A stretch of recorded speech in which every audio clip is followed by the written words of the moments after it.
వేములవాడలోని శ్రీ రాజరాజేశ్వర స్వామి దేవస్థానం అన్నప్రసాద సత్రంలో భక్తులకు ఉచితంగా అందిస్తున్న అన్నప్రసాద సేవలను ఆలయ ఈవో రామాదేవి సోమవారం ఆకస్మికంగా తనిఖీ చేశారు. ఈ సందర్భంగా సత్రంలో నిల్వ ఉంచిన బియ్యం, కూరగాయలు, ఇతర నిత్యావసర ఆహార సామాగ్రిని క్షుణ్ణంగా పరిశీలించారు.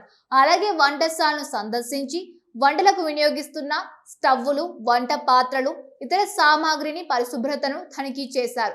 అన్నప్రసాద సత్రంలో భోజనం చేస్తున్న భక్తులకు ఈవో స్వయంగా అన్నప్రసాదాన్ని వడ్డించారు. ఆహారం నాణ్యత, రుచి, సేవలపై వారి అభిప్రాయాల్ని అడిగి తెలుసుకున్నారు. భక్తులు సంతృప్తి వ్యక్తం చేయడంతో సేవలను మరింత మెరుగుపరచాలని అధికారులకు సూచించారు.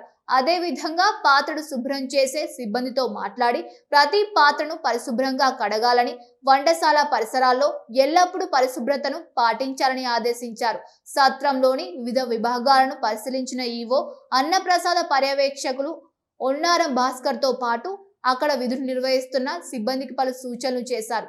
సత్రానికి వచ్చే ప్రతి భక్తునితో మర్యాదగా వ్యవహరించాలని, వారికి ఎలాంటి ఇబ్బందులు ఉన్నా పరిష్కరించేలా చర్యలు తీసుకోవాలని సూచించారు.